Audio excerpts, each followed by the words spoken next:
Hello, and thank you for joining us today on Engage Chesterfield. We're here today with Eric Fall from Chesterfield Mental Health Support Services to discuss some ways in which you can support your child during this crazy time of change, many of whom have lost out on some experiences that they were wishing for or are looking forward to, and ways in which you can help them navigate that loss. Thank you so much, Eric, for joining us. Oh, thank you for having me. So certainly there are ways in which we support our children through grief and loss. If you'd like to touch on just kind of some of those overarching themes, and then how it applies to where we are right now. Sure. Yeah, there's a myriad of ways that people grieve. There's no one way to do it. And so the first thing I would say is really be aware that your child may not grieve in the way that you would expect them to grieve, or the way that you yourself think you would grieve in their situation. Because of their brain development, because of their perspective on life, they're going to grieve in their own unique way. And so it really is about being supportive of them, letting them talk about their feelings, letting them express how they feel about what's going on, and being aware that to them, the losses that they're now experiencing in terms of school, for example, you combine that with all the other concerns and fears that they're having about the virus and so on, and it just exacerbates the whole situation for them, creating the chances for more anxiety and even depression.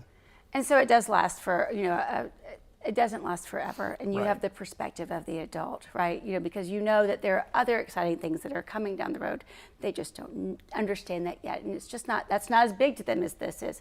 So I'm thinking about like our high school seniors, or the child that's been practicing all year long for the High School Musical and then that's gone, or fifth grade graduations, or the sports team. Can you speak to some of the strategies that as a parent I could help support my child? Some things to do and some things not to do. Yeah, first off, really to be aware that this is a true loss for them. That to us, we have the perspective of distance and age to know that this is one small situation in a much larger picture. They don't have that, and so we need to be aware that for them, this is a big loss. It's certainly in their picture, it's a bigger loss than how we perceive it. And we really need to be aware that to them, this is genuine, this is true, and they need to go through the process of grieving. So that's the first step, is really just being there for them and not telling them basically that this is not a big deal, or just get over it.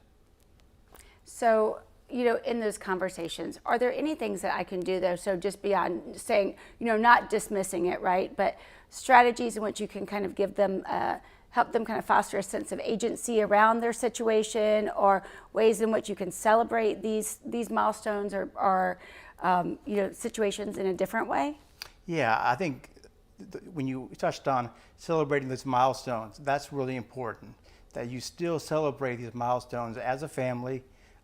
Hopefully things like graduations will eventually happen, that may occur. But certainly that the family still celebrates these occasions. The family still celebrates the fact that they were going to play basketball this season, and looks at that and knows that was important to them. The family celebrates that they were in show choir and they've had a great 4-year run in show choir, that sort of thing.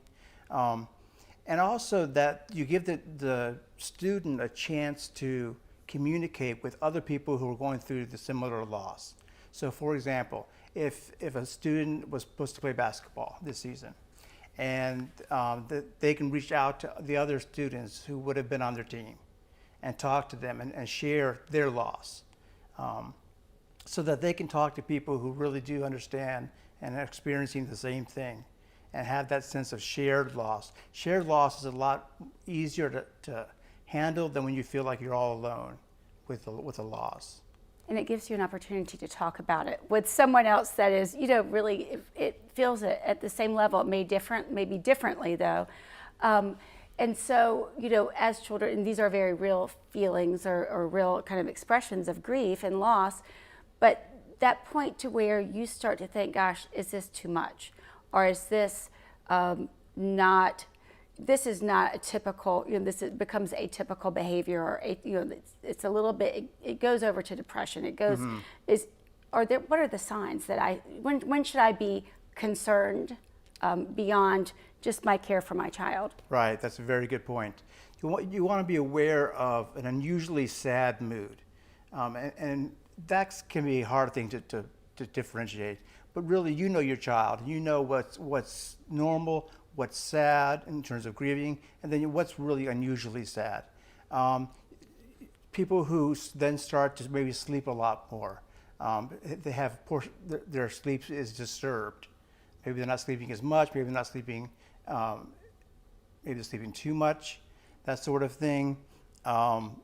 They may have problems with feelings of worthlessness, even in terms of depression. But certainly losing interest in things that they were engaged in before.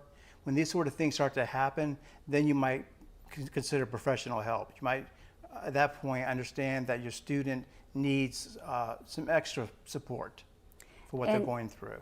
And are there resources in our county that I could access then to help me kind of get, going towards that? Yeah, that's when really I would contact Chesterfield County Mental Health intake line and call and get them set up with somebody that they can talk to, somebody who's trained to work with grief with them. If need be, we also have a crisis line, so that if you feel like your student is going through a depression that is alarming to you in any way, you can call the crisis line. So those two phone numbers are very important, so that you can get them that professional help to deal with what has become depression instead of just grief.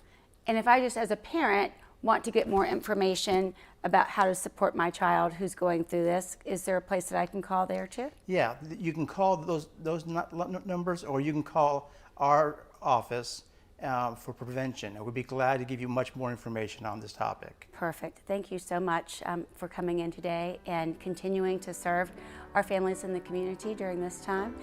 And thank you for joining us today on Engage Chesterfield.